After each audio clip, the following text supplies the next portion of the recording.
Chicago Bulls really consider getting rid of Billy Donovan as we seek to improve the rest of the season? Let's talk about that and more right after this.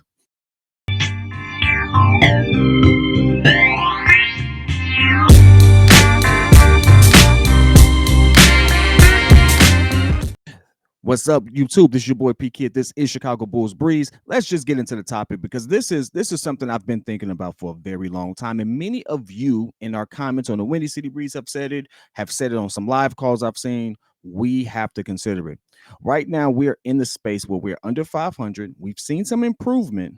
However, we do see some of the same mental lapses with our team that either equate to poor execution, which happens, that you can't always put execution on a coach, but it's also decision making on the plays being called or putting people in the right place, things that are directly associated with your coach.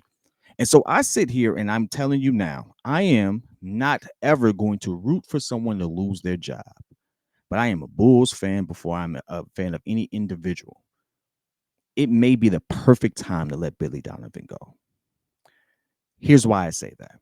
And I know this may come at a surprise. This may come as unrealistic to some fans, but here's why the Bulls organization should have the guts, you call it balls if you want to actually pull the trigger on something like this. We are seeing organizations with winning records consider or reconsider their head coaching position. We're seeing people who actually have some of the same issues be called into question and potentially removed. I mean, bring up two organizations, and one shouldn't come as any surprise. The Lakers are still in talks, and it's been murmurs and things of that nature of potentially getting rid of Darvin Ham. And here's why I think that that's probably apropos for everything that we're going to discuss. Darvin Ham has one critical issue with his scheme and his process and his way of going about the game that is very synonymous with Billy Donovan: the constant rotation of the lineup. He has some of the same issues. He has to deal with injuries and things of that nature. But even when people are healthy, there is this constant tinkering with the lineup. Now, I'm going to tell you something that many pros will say. When you do stuff like that on a consistent basis, when your consistent process is to be very inconsistent as to who you start to lose chemistry. You start to see people who may have had a promising start to wane. You build no real synergy within your lineup, and then your guys can't be your guys when you want them to be. Now, I would say that it's probably a little more egregious on Darvin Ham's perspective because, I mean, he is dealing with more talent, in my opinion, than the Bulls are. Even at his old age, LeBron James is still LeBron James. He's still a top, call it 15 player in today's NBA. Kudos to his longevity. Anthony Davis, when he is healthy, is a top 10 player, if we want to be real, in today's NBA. He has pieces around him that could fit, but he's just really not utilizing the right way. And the only person who seems to really be benefiting the most from all of it is Austin Reeves, who is like a shock to some people. The fact that he even came up and developed so well to the point where now he's not even considered for trade. Like, you can't even mention his name in trades. He's untouchable, like LeBron is in some people's respect. But that happened by chance. That wasn't a developed piece. And you can attest a lot of that to the player and the veterans on that team. But everyone else seems to kind of suffer there. Now, I also blame LeBron for some of this as well, but LeBron has taken a different approach to his game this season than he has any other season because of his older age and lack of ability. I mean, he's still LeBron, don't get me wrong, but it's not the same LeBron. We're not getting 2018 LeBron. We're definitely not getting 2012 LeBron. It's a different LeBron. All that being said, that man's up for his job. His job may be in limbo. Adrian Griffin has a above 500. He's 17 games above 500. I want you to understand that they played 43 games. They've only lost 13. They are number 2 in the Eastern Conference. He has 2 superstars. They are poised in one of the favorites to go to the NBA Finals and actually win it. They've had mental lapses at times, but they've powered through. But he himself has issues. Very synonymous with the issues we see with Billy Donovan. Sometimes, and we are one of the better defensive game teams now. So I'm not going to say defense is his issue. Besides, they traded away a lot of those pieces that even equated to that defensive identity. So I'm not going to blame him from that. But I am going to blame him from not having an appropriate game plan for his skilled players. And everyone who watches the Bucks say the same thing. Now, what the heck does that have to do with Billy Donovan, and what does it have to do with the Chicago Bulls? You can't tell me. You can't look me in my eye. I see you. I know you see me, see you, see you. You can't tell me that we don't have the same issues. If it's not one week, we're wondering why this particular lineup, why we're choosing small ball in situations where we definitely shouldn't be doing it. If it's not why this person's not in the game at particular times for key moments, we're then wondering why there's a lack of effort, not necessarily on the defensive end, but offensively. What are we being coached towards? Things of that nature. So these two players, these two coaches that were one's on the hot seat, one's just been completely fired, right? And there's a lot more to the Adrian Griffin story. I get that, but one of the key things that he gets killed for is not having a scheme, which he don't. You can sit there and say Giannis ain't got a bag, but you can scheme with Giannis, but he really has no system going there.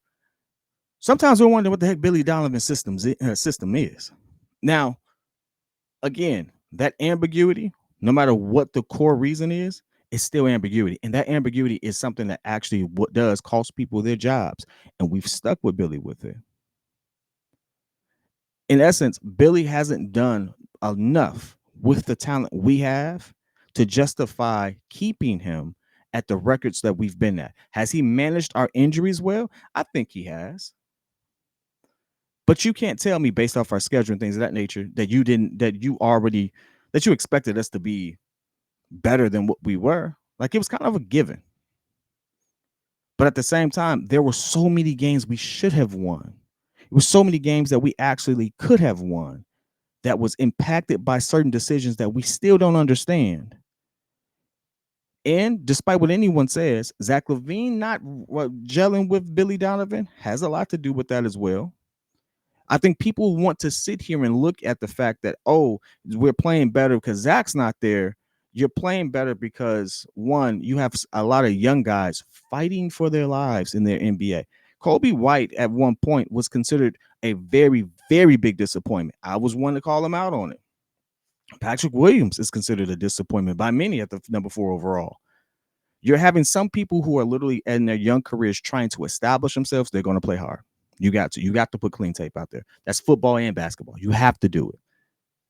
And then you have some people who are trying to revitalize their careers. Andre Drummond was a starting big in this league.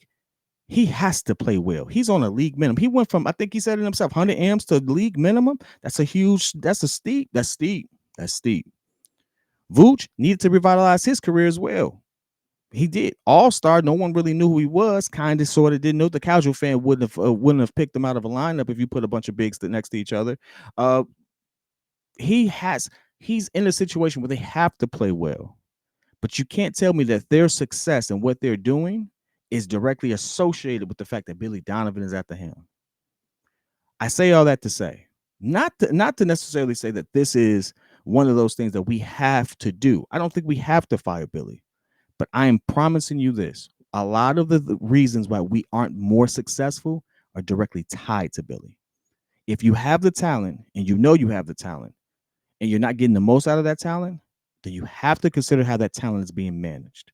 And other teams are not afraid to sit there and actually go into the fact and say, hey, maybe this guy's not the guy. And they're willing to make moves based off of it. And we should too. My biggest thing with Billy Donovan is, even outside of one particular season, I don't think that Billy Donovan does well with a lot of vets, which is ultimately, like, I don't think he managed the DeMar and Zach situation well. I don't think he did that well at all. And as opposed to just like really lean into that, I don't see that. I just don't. Maybe you'd see it differently. That's cool. Put it in the comments. I want to hear your thoughts. Maybe you think he is the guy. Maybe he is. Put it in the comments. I don't think so. But ultimately, if there's any time to make that move, now will be the time no one would blame him. Now will be the time we are 3 games below 500. We're not in any of the we're not in championship contention. It's not championship or bust for the Chicago Bulls. We're in rebuild mode, whether AK wants to admit to it or not. We are there. There's no major, unless a major trade comes along, we are sitting there going to have to take pennies on a dollar for what Zach could be worth on the real market simply because of how things were managed so poorly. This is the time. Give me a like if you agree. Give me a like if you don't agree. Just make sure you put your hating comment in the thing. I'll respond to you. Don't worry about it. I get to you. Petty Casanova will do it for you.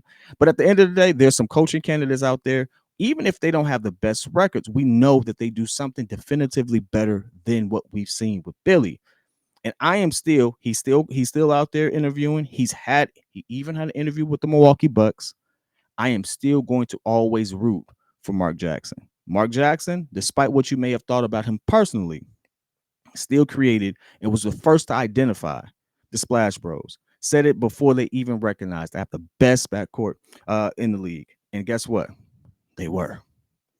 And he drew a play specifically for them. He maximized their talent. Maybe he didn't handle Draymond right. That's the difference between him and Steve Kerr.